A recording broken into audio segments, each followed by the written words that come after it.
néanmoins pour cette première lecture, pour honorer la parole de Dieu. Jean chapitre 17, 20 à 21. La Bible dit ce qui suit. Ce n'est pas pour eux seulement que j'ai pris, mais encore pour ceux qui croiront en moi par leur parole, afin que tous soient un, comme toi, Père, tu es en moi, et comme je suis en toi, afin qu'eux aussi soient un en nous, pour que le monde croie que tu m'as envoyé. Que le Seigneur bénisse sa parole. Merci beaucoup. Nous pouvons reprendre nos places. Voilà, bien-aimés dans le Seigneur, cette portion d'écriture nous fait voir la prière sacerdotale qui a été dite par notre Seigneur Jésus-Christ, puisqu'après avoir travaillé, et chaque fois il disait à ses apôtres, à ses disciples, que moi j'ai fait ce que j'ai vu mon Père faire. Donc Jésus n'a pas été en dehors de la mission qui lui a été assignée par son Père. Et dans le même sens, depuis le début de ces assises spirituelles, le bishop Kalala est revenu à maintes reprises par rapport à la mission de l'Église, par rapport au travail que l'Église doit abattre pour pouvoir gagner les âmes pour le Seigneur, parce que Jésus ne peut pas rentrer, prendre son Église, d'autant plus que nous ne pouvons pas travailler, sinon nous allons retarder son retour. Mais ici, nous avons une prière qui a été dite par Jésus, notre Seigneur, notre modèle. Il est tenté de dire une prière bilan. Il fait voir à son Père le travail qui a été abattu par lui. Il lui retrace, il lui brosse le travail dans son intégralité. Mais ce qui est remarquable, ce qui retient notre attention, c'est un des caractères de cette prière sacerdotale, c'est l'unité. Donc Jésus parle de l'unité, de son unité à l'endroit de son Père, et en même temps, il dit à son Père, il dit, ce n'est pas pour eux seulement que je prie, mais encore pour ceux qui croiront en moi par leur parole. Par leur parole, c'est-à-dire par l'évangélisation, par la propagation de l'évangile, que eux sont appelés à perpétuer. Certains croiront encore après moi. Alors moi je compte sur eux, mais ici il continue de dire, afin que tous soient un. Alors, je crois que mon enseignement, parce que pour ceux qui ont des livres, c'est à la page 131. Alors, il insiste sur l'unité. Donc, ici, Jésus-Christ fait voir d'abord son unité vis-à-vis de son Père, mais en même temps, il sait que ses apôtres, ses disciples, à qui il avait confié une mission d'aller annoncer la bonne nouvelle, il dit, même s'ils croiront au travers de ces gens que Jésus est en train d'envoyer par tout le monde pour apporter la bonne nouvelle, et que tous ces gens-là, comme ils seront mes disciples, qu'ils soient un. Bien-aimé dans le Seigneur, c'est vrai que je suis en train de tenir compte de mon temps, du temps qui m'est imparti. Écoutez, dans ce texte biblique, le Seigneur Jésus-Christ n'a pas prié en faveur d'une unité organisationnelle. C'est vrai qu'à travers le monde, nous avons beaucoup d'organisations.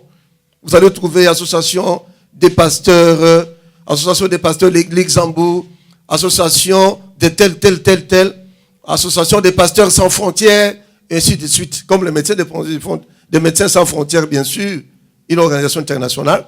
C'est vrai, il y a autant d'organisations. Mais le Seigneur ne voit pas cette organisation humaine, ne voit pas cette union unitaire, mais le Seigneur tient beaucoup, mordicus, par rapport à ce qu'on appelle l'unité au vrai sens du terme. Alléluia. Vous savez, Jésus était entré parce que, comme l'intitulé, c'est-à-dire le thème, unité, condition sine qua non, pour la grande moisson. C'est vrai. Nous voulons nous ranger en bataille. Nous voulons aller dépeupler le royaume du diable. Mais on ne peut pas aller en ordre dispersé. C'est ça. C'est ce que le Seigneur nous demande. Le Seigneur nous demande l'unité. C'est de nous ranger en termes de bataille parce que nous allons dépeupler. Et nous le savons bien que les Français disent que l'union fait la force. Et c'est cette union-là. C'est que les Français ont tiré cet adage de la Bible. Et c'est biblique. Quand tu dis que l'union fait la force, oui. Le Seigneur compte beaucoup sur notre unité. Le Seigneur compte beaucoup sur notre union. Le Seigneur veut que nous soyons ensemble pour pouvoir nous ranger à bataille, aller dépeupler le royaume du diable. Alors, pour Dieu, il sait qu'il a besoin d'une moisson abondante. Alors, le Seigneur nous a confié cette mission-là, d'aller dans les champs, d'aller moissonner, parce qu'il y a un salaire qui nous attend. Mais le Seigneur le sait que, donc, il compte beaucoup sur nous. Et la Bible dit que Jésus a envoyé ses disciples là où lui-même devrait en principe aller. Alors, quand nous voyons cet aspect des choses, cela regorge un caractère tout à fait continuel. C'est-à-dire, nous sommes appelés, en tant que disciples de Christ, de continuer à perpétuer cette mission, à perpétuer ce travail, pour que le Seigneur, donc, ait une moisson abondante. C'est alors qu'il peut retourner pour prendre son église, bien aimé dans le Seigneur. C'est pourquoi, je l'ai dit tantôt, donc dans ce texte biblique, le Seigneur Jésus, Christ n'a pas prié en faveur d'une unité organisationnelle, mais d'une unité spirituelle fondée sur la vie en Christ. Il n'a pas prié pour que ses disciples deviennent un, mais qu'ils soient un. Il y a une différence. Il y a une différence, c'est deux verbes, le verbe devenir et le verbe être. On peut devenir, mais sans pour autant être. Parce que le verbe devenir illustre un caractère fragile. Oh, le Seigneur tenait compte de la solidité de l'unité. Pour que l'église soit solide, il faut qu'il y ait l'unité. Qu'il soit, mais qu'il ne devienne pas.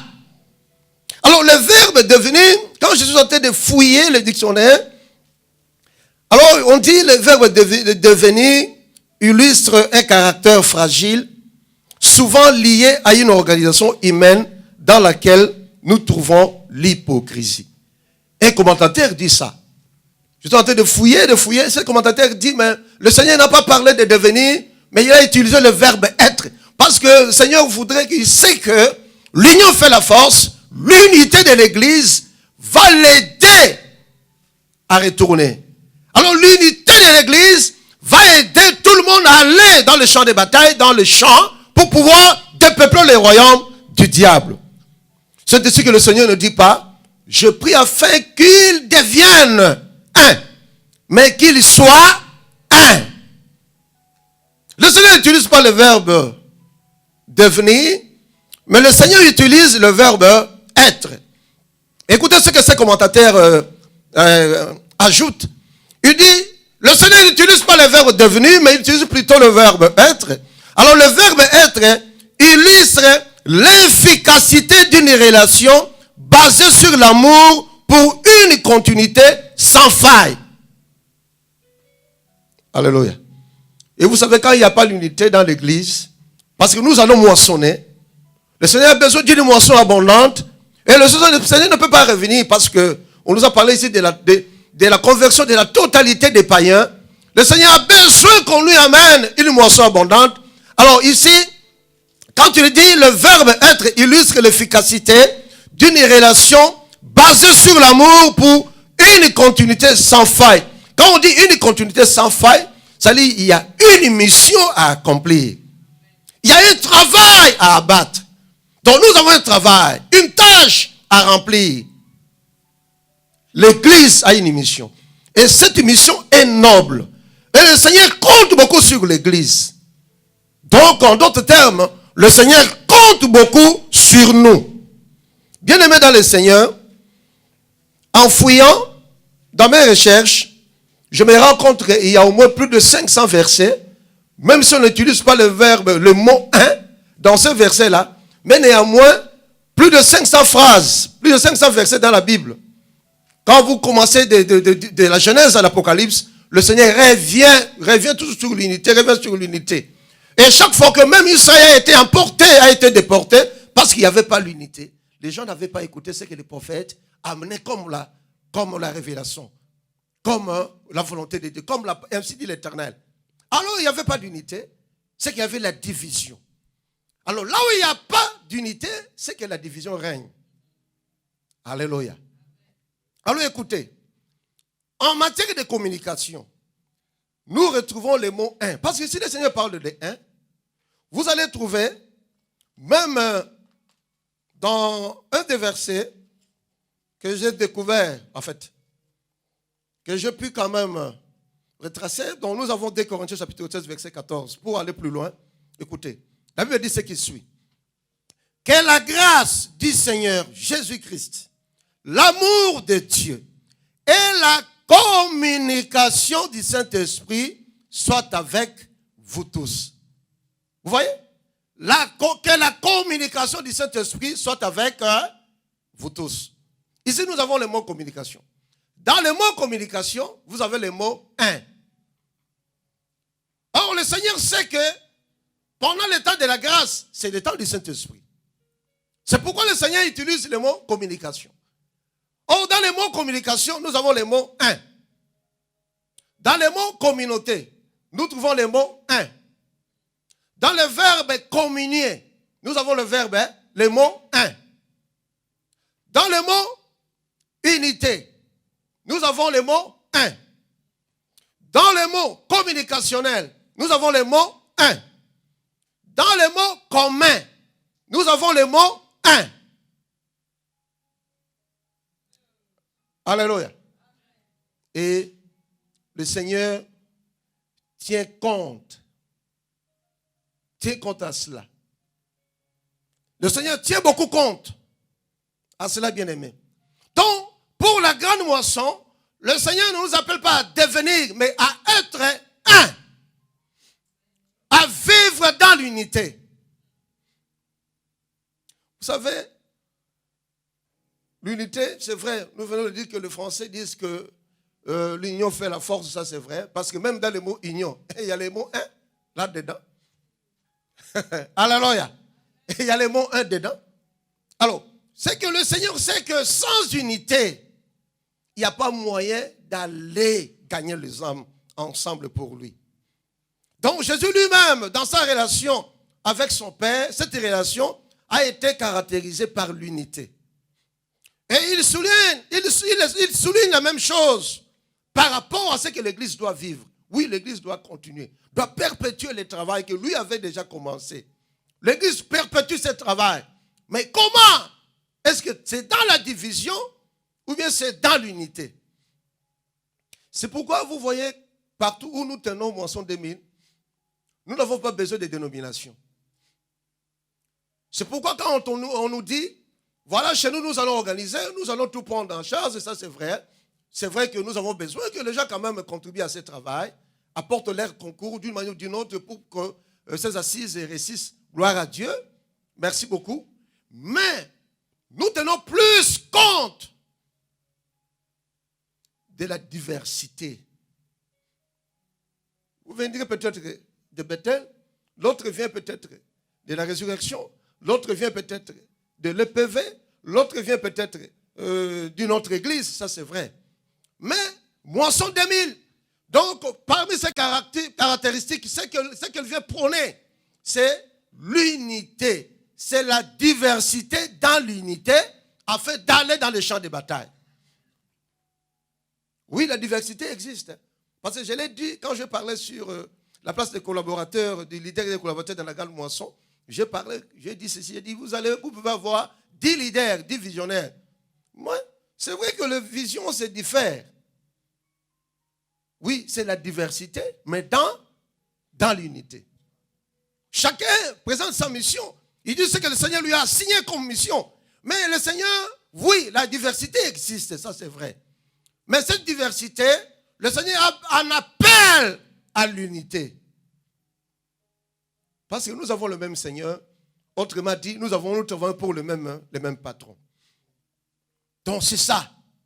Donc Christ n'a pas besoin que l'on devienne un, mais Christ, Dieu a ce que l'on soit un. Et un peu plus loin, vous allez voir, nous allons découvrir encore ensemble. Vous allez découvrir ensemble dans Luc chapitre 10, versets 1 à 2. La Bible dit ce qui suit. Luc 10. Nous sommes toujours à la page 131. La Bible dit ce qui suit. Après cela, le Seigneur désigna encore 70 autres disciples et les envoya désadés devant lui dans toutes les villes et dans tous les lieux où lui-même devrait aller. Il leur dit, la moisson est grande, mais il y a peu d'ouvriers. Mais comment les ouvriers vont travailler dans la moisson? Est-ce que c'est dans la division ou bien dans l'unité? Oh voilà, mais comme c'est organisé, ces assises sont tenues. Chez True Vine, à Birmingham, je ne peux pas aller parce que. Et les gens avancent toutes sortes de raisons. Mais ils oublient que, bien aimé, nous allons rendre compte par rapport à le Seigneur nous a demandé. C'est ce que les gens oublient. Hein? On ne va pas nous demander les postes que nous avons occupés dans les entreprises. Mais le Seigneur nous demandera le travail, la mission qu'il nous avait assignée afin de gagner les âmes. Afin de gagner les âmes. Écoutez, c'est pourquoi le Seigneur, quand il envoya ses disciples désadés, ça c'est vrai, mais désadés tout simplement parce qu'il fallait l'unité. Et désadés, il fallait aller, peut-être, nous avons deux personnes, peut-être c'est la diversité, mais c'est dans l'unité, ça c'est vrai, parce que le chiffre 1, c'est le chiffre de la divinité, mais le chiffre 2, c'est le chiffre de l'homme. Mais Dieu veut que, même si nous avons deux hommes qui travaillent dans la même équipe, mais qu'ils soient dans l'unité. Même si nous avons plusieurs églises ici à Bruxelles, mais le Seigneur tient beaucoup à l'unité. Parce qu'il sait que dans le désordre, nous ne pouvons pas réussir dans la mission que lui-même a assignée à son église. Alléluia. C'est pourquoi l'Ecclésiaste 4:10 dit, deux valent mieux qu'un. Voilà. Et c'est ça, l'union fait la force. Alors, un peu plus loin, quand vous allez dans Genèse 11, verset 1 à 9, à la page 132, bien aimé dans le Seigneur, ici, il s'agit encore de l'unité. J'ai beaucoup aimé ces passages. Chaque fois que j'essaie un peu de le parcourir, je vois, là aussi, il s'agit de l'unité. Mais quel type d'unité?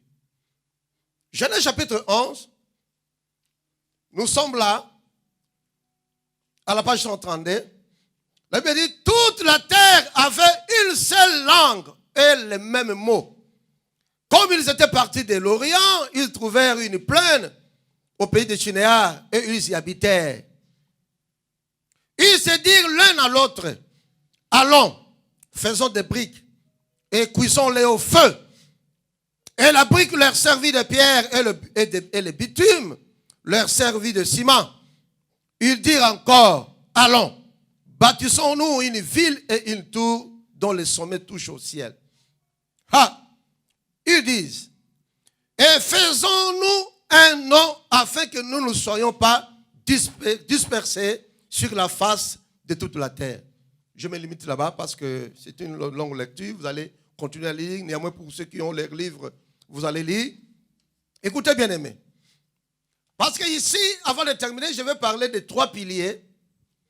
Je vais parler des trois piliers de l'unité sans lesquels nous ne pouvons pas réussir. Mais néanmoins ici, il y a un problème ici, bien aimé. Nous avons deux mots en parlant de l'unité.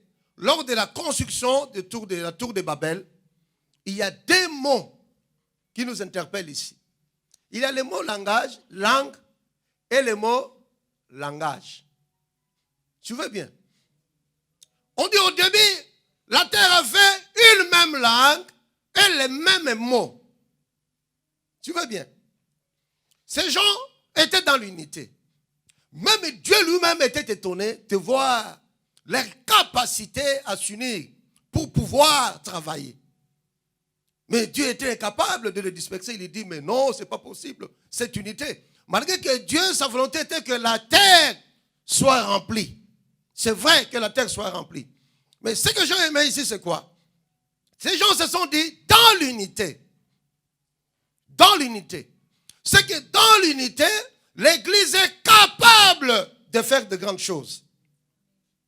Et dans l'unité, l'Église devient très forte. Dans l'unité, l'Église peut construire les royaumes sur la terre. Écoutez, ces gens se disent, bâtissons-nous une ville et bâtissons-nous une tour. Bien aimé dans le Seigneur. Il y a une différence. Parce qu'ici, on parle de la langue.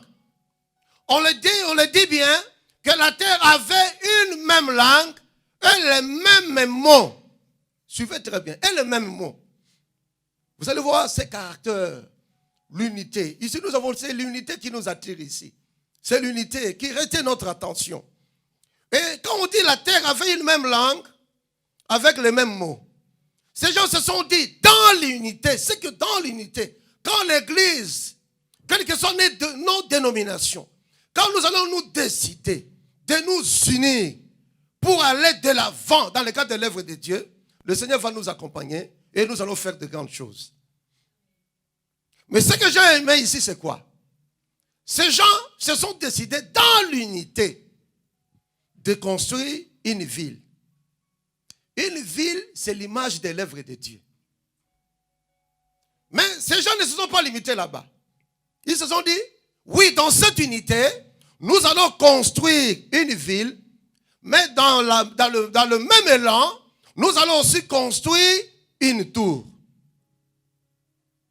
Mais Dieu a regardé, Dieu a observé, il s'est dit, mais non, ils sont ensemble. Ils parlent la même langue.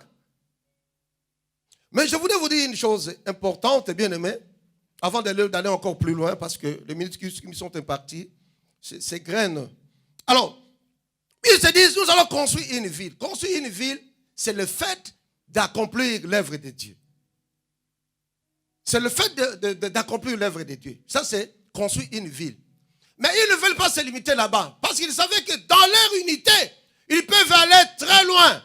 Ils se sont dit, nous allons construire une ville, mais nous allons aussi construire une tour. Suivez-moi très bien.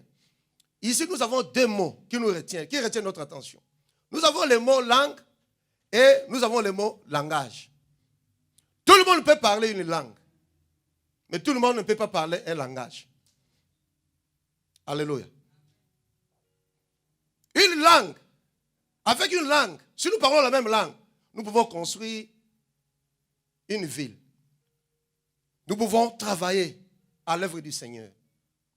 Mais est-ce que la gloire sera au rendez-vous? C'est ça maintenant le problème.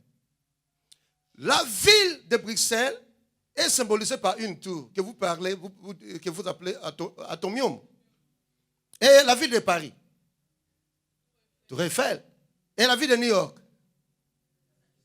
ça dit la liberté. Donc chaque ville, quand elle est bien construite, après avoir que les gens aient parlé la même langue, ils vont entrer dans la dimension qu'on appelle les langages. Oh, quand on parle de la langue, ça c'est tout le monde peut parler la même langue. Mais quand on parle du langage, là il s'agit de la codification. Parce que c'est le langage qui va amener l'Église à la gloire. Parce que la gloire de Bruxelles, c'est Atomium. Mais la gloire de Paris, c'est Tour Eiffel. La gloire de New York, c'est le statut de liberté. Oui. Mais nous n'avons pas besoin de construire tout simplement, de faire semblant qu'on est ensemble. Mais en réalité, l'unité n'est pas là. Mais quand il y a unité, mais nous devons travailler. Ce qui prouve que les gens sont dans l'unité, c'est le fait de travailler la main dans la main, dans l'association, avec amour, un cœur ouvert pour le Seigneur. Les gens se tiennent la main dans la main, ils avancent ensemble, connaissant que nous avons la même mission. Il y a la diversité, bien sûr, mais nous travaillons dans l'unité. Ces gens ont travaillé, ont construit la ville, et après, ils ont construit une tour. C'est pourquoi j'ai dit, tout le monde peut parler une langue, mais tout le monde ne peut pas parler un langage. Une langue est réservée à tout le monde. Mais un langage a toujours été codifié. Moi, je sais encore à la télé, chaque fois qu'on passait avec l'évêque, quand mon réalisateur me fait ça, moi, je vois 5 minutes, ça c'est dans les langages. Ça, c'est pas dans la langue. On a parlé la langue avant de monter au plateau.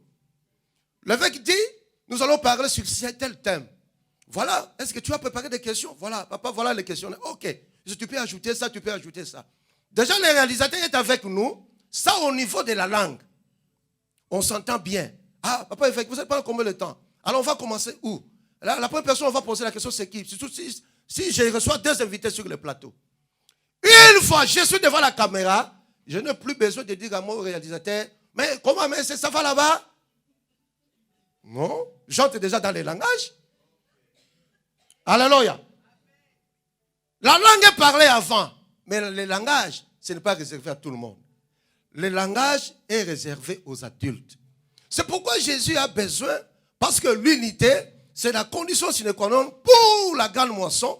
Il faut que nous, Église, malgré nos diversités, que nous travaillions dans l'unité et que nous entrions au niveau du langage, c'est-à-dire au niveau de la maturité. Parce que Jésus reviendra pour prendre une église mature. L'église ne peut pas retourner. Jésus ne peut pas retourner. Donc prendre une église immature, non. Ce n'est pas possible. C'est pourquoi vous voyez, lors de la construction de la tour de Babel, nous avons le mot langue, nous avons aussi le mot langage. Alors écoutez maintenant. Quand Dieu a dit descendons, confondons leur langage. Dieu n'a pas dit descendons et confondons leur langue, non? Ah, alléluia. C'est parce que la langue est pour tout le monde, mais le langage est pour les adultes. C'est que l'unité va faire preuve de notre maturité au niveau de l'église pour la grande moisson. Tant que nous ne ferons pas preuve de la maturité, du langage, nous aurons beaucoup de mal pour aller en ordre de bataille, pour pouvoir gagner les âmes, afin de permettre au Seigneur de retourner et prendre son église. Alléluia. Alors, nous avons 3 piliers pour terminer. 3 piliers. Le premier pilier, c'est d'abord l'amour. 3 piliers de l'unité, c'est l'amour. Jésus lui-même l'a dit. Il dit l'amour cherche toujours les intérêts des autres. 1 Corinthiens 13, 5. Peut-être on dit, mais parce que c'est elle qui a organisé, mais comme je vois à Kinshasa, je ne sais pas si ça se fait ici. On dit, mais non, si je le soutiens, mais lui va aller de l'avant, de gloire en gloire, mais moi je vais rester. Nous avons soutenu beaucoup de gens. Voilà, ces gens sont montés. Voilà, nous restons toujours au rez-de-chaussée. Non. Vous savez, la méthode de Dieu, c'est l'homme. On nous a enseigné ici. Alléluia. Ce que vous voulez qu'on fasse pour vous, vous devez aussi le faire aussi pour les autres. Mais vous n'allez pas monter seul. Vous serez toujours soutenu. Et cela prouve l'amour. Donc le premier pilier de l'unité, c'est l'amour. C'est l'amour bien-aimé. 1 Corinthiens 13, 5. Donc nous devons nous aimer les uns les autres. Et que cet amour soit sans hypocrisie. Je crois que ces enseignements ont apporté une grande bénédiction parmi nous. Je crois que beaucoup, tout ça. Moi, je l'ai dit. Quand j'ai parlé ici des leaders, j'ai dit, mais moi, je suis resté au pied de cet homme ici pendant 26 ans. Mais je me suis rendu compte, mais les années que j'ai passées sur le toit parental sont peu nombreuses par rapport aux années que moi, je suis en train de passer au pied de cet homme. C'est l'amour d'abord. Il faut l'amour. Donc, chercher l'intérêt de l'autre. L'amour cherche l'intérêt de l'autre. Nous avons vu à Kinshasa beaucoup de gens soutenir les activités des autres, mais ces gens aussi, Dieu les a amenés plus loin. Je vais terminer par là, modérateur. Deuxième pilier, c'est l'humilité. L'humilité. L'humilité, elle doit nous faire regarder les autres comme au-dessus de nous-mêmes. C'est ça, donc l'humilité.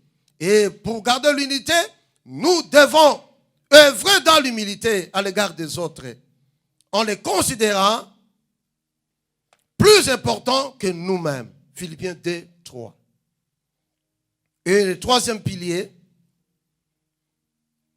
pour que l'unité réussisse, et que nous gagnions des âmes pour le Seigneur avant son retour, c'est la reconnaissance de la grâce de l'autre. Alléluia. C'est pourquoi j'ai parlé de coaching ici. J'ai dit, mais quand vous êtes visionnaire, vous devez comprendre. Vous devez bien coacher les collaborateurs qui sont à vos côtés. En même temps aussi, dans l'église du Seigneur, corps de Christ, vous devez comprendre que en matière de, en ce qui concerne telle chose, je sais tel pasteur peut mieux le faire que moi. Il faut reconnaître la grâce des autres. À Kinshasa, j'ai trouvé un pasteur, il est en même temps pasteur, il est docteur, il est apôtre, il est prophète, les 5 ministères, il remplit tous les 5 ministères. C'est terrible. Il faut reconnaître la grâce de l'autre. Si vous reconnaissez la grâce de l'autre, et le Seigneur aussi reconnaîtra la vôtre. C'est ainsi que nous allons réussir pour que cette unité soit réellement palpable pour que le Seigneur rentre afin de prendre une église sans souillure. Que le Seigneur bénisse sa parole. Merci beaucoup. Nous allons nous incliner dans la prière. Nous allons rendre grâce à Dieu. Nous allons prier pour l'unité de l'église. Nous en avons besoin. Que chacun prie pour l'unité de l'église en Belgique, à Bruxelles particulièrement. Nous allons prier. Alléluia.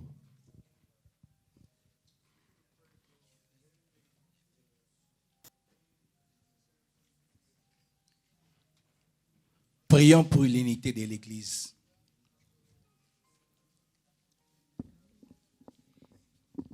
Priez là où tu es, bien-aimé dans le Seigneur, afin que le Seigneur puisse te donner cette grâce-là, cet esprit de l'unité. Bien-aimé dans le Seigneur, pour que tu puisses aussi reconnaître la grâce des autres. Toi qui ne reconnais jamais la grâce des autres, priez pour enfin que Dieu te donne cet esprit-là de la reconnaissance de la grâce des autres. Priez pour que l'église de Dieu, l'église de Christ soit unie. Parce que c'est dans l'unité, c'est dans la diversité où on retrouve l'unité de Christ. Dieu opère dans la diversité de la grâce, mais dans l'unité de l'esprit, bien-aimé dans le Seigneur. Il est le véritable, l'unique Dieu, bien-aimé dans le Seigneur. Prie encore que Dieu puisse encore te donner cette grâce-là. Prie encore pour que Dieu puisse te donner la grâce d'entrer dans l'unité de Christ. Alléluia. Que Dieu puisse te donner encore cette grâce-là d'entrer dans l'unité du corps du Christ. Parce que la Bible déclare qu'il n'y a qu'un seul corps. Il y a plusieurs membres.